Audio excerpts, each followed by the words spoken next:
nos domínios da mediunidade, pelo espírito André Luiz Francisco Cândido Xavier. Mediunidade no leito de morte. Capítulo 21. Na noite seguinte, voltamos ao lar de Anésia, com o objetivo particular de socorrer-lhe a mãezinha doente. Dona Elisa piorara. Encontramo-la agitada, a desligar-se do corpo físico. O médico da família examinava-lhe o quadro orgânico, evidenciando preocupação e desalento. O estetoscópio dava-lhe a conhecer a posição difícil do coração exausto. Além disso, o elevado teor de ureia favorecia a intoxicação alarmante. Previa o fim próximo da resistência física. Entretanto, o delírio da enferma desnorteava-o. Dona Elisa via-se presa de estranha perturbação mental. Superexcitada, aflita, declarava-se perseguida por um homem que se propunha abatê-la a tiros. Clamava pelo filho desde muito na vida espiritual e dizia ver serpentes e aranhas ao pé do leito. A despeito do suor pastoso de quem se aproxima da morte, da extrema palidez que lhe desfigurava a máscara fisionômica, fazia supremo esforço para continuar falando em voz alta. O facultativo convidou a dona da casa a entendimento reservado e comunicou-lhe as péssimas impressões de que se via possuído. A enferma deveria prosseguir com medicação de emergência à face da crise. Contudo, a noite ser-lhe-ia sacrificial. A uremia avançada, célere, o coração era um barco desgovernado e por isso o colapso poderia surpreendê-la de momento para outro. Anésia acolheu a palavra do clínico, enxugando as lágrimas que teimavam em lhe saltar dos olhos. Despediu-se dele e colocou-se em oração, confiando-se à influência de Teonília, que lhe seguia os passos, qual se lhe fora abnegado nume protetor. Sem conseguir explicar a si mesma a serenidade balsâmica que lhe tomou gradativamente a alma, aquietou-se entre a fé e a paciência, na certeza de que não lhe faltaria o amparo do plano superior. Longe de perceber a ternura de que era objeto, por parte da devotada amiga, recebia-lhe os apelos confortadores em forma de sublimes pensamentos de esperança e de paz. Demorou-se na contemplação da anciã, que pedia socorro em voz arrastadiça, e fitou-lhe os olhos desmesuradamente abertos sem expressão. Profunda piedade ensenhoreou-lhe o carinho filial. Mãezinha, disse afetuosa, sente-se agora melhor? A interpelada tomou-lhe as mãos como se fora uma criança medrosa e sussurrou: minha filha, não estou melhor, porque o assassino me espreita. Não sei como escapar. Estou igualmente cercada de aranhas enormes. Que fazer para salvar-me? E em seguida, elevando o tom de voz, gritou com lamentosa inflexão: ai, as serpentes, as serpentes! Ameaçam-me da porta. Que será de mim? Escondi o rosto nas mãos descarnadas e debalde tentava erguer o corpo, movimentando a cabeça trêmula. Mãezinha, acalme-se, rogava a filha comovida. Confiemos na providência. Jesus é o nosso amigo vigilante. Por que não esperar pela proteção dele? A senhora vai recuperar-se. Repare com atenção, nosso quarto está em paz. Asserenava-se a enferma de algum modo com a desconfiança e o medo a se lhe estamparem nos olhos, e logo após, constrangendo Anésia a inclinar-se, segredava-lhe aos ouvidos: sinto que o nosso Olímpio está conosco. Meu filho desceu do céu e veio buscar-me. Não tenho dúvida, é meu filho, sim, meu filho. A carinhosa enfermeira acreditou no que ouvia, compreendendo, porém, que a presença do irmão não seria de desejar, convidou a genitora ao serviço da prece. Não seria melhor que se unissem ambas em prece pedindo socorro celestial? E enquanto Anésia se fazia intérprete da assistência de Teonília, a esforçar-se por envolver a velhinha em fluidos calmantes, Aulus convidou-nos a reparar a comunhão entre o filho desencarnado e a pobre mãe a desencarnar. Olímpio, o rapaz assassinado noutro tempo, jungia-se a ela à maneira de planta parasitária asfixiando um arbusto raquítico. Nossa amiga, explicou o assistente, em sua doce afetividade, supõe no filho um gênio guardião, quando a realidade é que o infeliz se deixou dominar, mesmo depois de perder o veículo carnal, pelo vício da embriaguez. Alcoólatra impenitente, caiu ante o revólver de um companheiro, tão desvairado quanto ele mesmo, numa noite de insânia. Desligado da carne, já intensamente mimado pelo delírio tremens, não teve forças para mentalizar a recuperação, que lhe é imprescindível, e prosseguiu em companhia daqueles que lhe pudessem facultar o prolongamento dos excessos em que se comprasse. Evocado, contudo, pela insistência materna, veio parar neste quarto onde se encontra enleado pelas requisições da irmã Elisa. Acontece, no entanto, que, em se libertando gradualmente do vaso físico, nossa irmã transfere o campo emotivo do círculo da carne para a esfera do espírito, passando compulsoriamente a sofrer um influxo pernicioso da entidade que ela própria trouxe para junto de si, usando a vontade e o pensamento. Na posição em que se colocam, são ambos assim, por força das circunstâncias, duas mentes sintonizadas na mesma faixa de impressões, porque, enfraquecida a qual se encontra, a enferma se submete facilmente ao domínio do rapaz, cujo pavor e cujo desequilíbrio se lhe transfundem na alma submissa e afetuosa. Analisando o fenômeno, perguntei se a associação sob nossa vista poderia ser comparada à incorporação mediúnica qual a conhecemos. Sem dúvida, confirmou o orientador. Elisa, atraindo o filho, num estado de passividade profunda que lhe sobrevém por motivo de natural desgaste nervoso, e sem experiência que lhe outorgue discernimento e defesa, assimila-lhe, de modo espontâneo, as correntes mentais, retratando-lhe a desarmonia interior.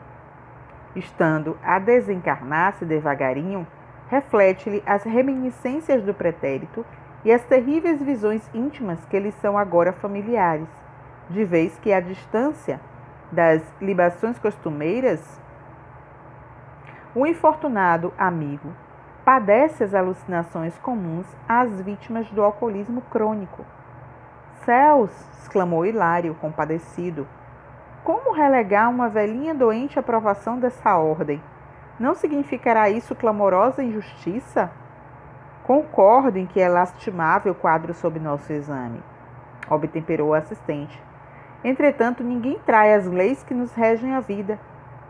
Elisa, com a presença do filho, recebeu aquilo que procurou ardentemente. Certo, apresenta-se na configuração passageira de um anciã, penetrando a antecâmara da morte. Todavia, na realidade, é um espírito imperecível e responsável, manejando os valores mentais que se expressam e se conjugam, segundo princípios claros e definidos. Fim da ligeira pausa, acentuou. Muita vez pedimos o que não conhecemos, recolhendo o que não desejamos. No fim, porém, há sempre lucro, porque o Senhor nos permite retirar de cada situação e de cada problema os preciosos valores da experiência. Aulus, contudo, não perdeu tempo em divagações. Conferenciou reservadamente com Teonília quanto ao serviço programado em favor da enferma e, aceitando a colaboração, desligou o rapaz, usando para isso avanços potenciais magnéticos. Tão logo se afastou o desventurado Olímpio, identificamos curioso fenômeno. Dona Elisa, que falava singularmente animada, entrou em absoluta prostração, qual se houvera sido manietada. Assinalando-nos a curiosidade, o orientador esclareceu. A atuação do filho desencarnado alimentava-lhe a excitação mental, a incidir sobre o campo nervoso. Agora, está confinada às energias que lhe são próprias. A doente, emitindo sons guturais, calara-se de súbito. Debalde tentou Anésia arrancar-lhe uma palavra. Dona Elisa, embora vendo e ouvindo, não mais logrou articular uma frase. Buscou inutilmente mover os braços ante a dor aguda que passou a registrar no peito. Todavia, não teve forças para tanto. Aulos deu-se pressa em administrar-lhe passes calmantes, contudo não obteve grande resultado. É a contração final das coronárias, exclamou comovido. Elisa não resistirá. O miocárdio não mais reage ao nosso influxo magnético. O processo anginoso alcançou o fim. Reparei que a agonizante estimaria conversar com a filha, no entanto, incoercível sofrimento constrangia-lhe o tórax. A língua não mais lhe obedecia ao comando íntimo. Teve a noção de que lhe cabia fazer a viagem do túmulo, como se um relâmpago lhe rasgasse a noite mental, num desses raros minutos que valem séculos para a alma. Reviu apressadamente o passado. Todas as cenas da infância, da mocidade e da madureza reapareceram de inesperado no templo da memória, como que a convidá-la a escrupuloso exame de consciência. A enferma não vacilou. Seus momentos na carne estavam contados. Incapaz de entender-se com a filha, desejou despedir-se de velha irmã que residia a longa distância. Vimo-la no supremo esforço, concentrando os próprios pensamentos para satisfazer a essa derradeira aspiração. A Anésia, por sua vez, sob a influência de Teonília, percebeu que a genitora atingira a estação terminal da existência terrestre e, enlaçando-a carinhosamente, orava em pranto silencioso. A agonizante entendeu-a, mas apenas derramou comoventes lágrimas como resposta. Demorando na filha o olhar dorido e ansioso, Dona Elisa projetou-se, por fim, em nosso meio, mantendo-se, porém, ainda ligada ao veículo físico por um laço de prateada substância. Enquanto se lhe interessavam os membros, um só pensamento lhe predominava no espírito: dizer adeus à última irmã consanguínea que lhe restava na terra. Envolvida na onda de forças nascida de sua própria obstinação, afastou-se ligeira, volitando automaticamente no rumo da cidade em que se lhe situava a parenta. Correspondendo à ordem de Aulos, passamos a segui-la de perto. Dezenas de quilômetros foram instantaneamente vencidos. Em plena noite alta, colocamo-nos ao lado dela, num aposento mal iluminado, que venerável anciã dormia tranquila. Matilde, Matilde! A recém-chegada tentou despertá-la à pressa, mas em vão. Consciente de que não dispunha senão de rápidos instantes, vibrou algumas pancadas no leito da irmã, que acordou de chofre, entretanto de imediato em sua esfera de influência.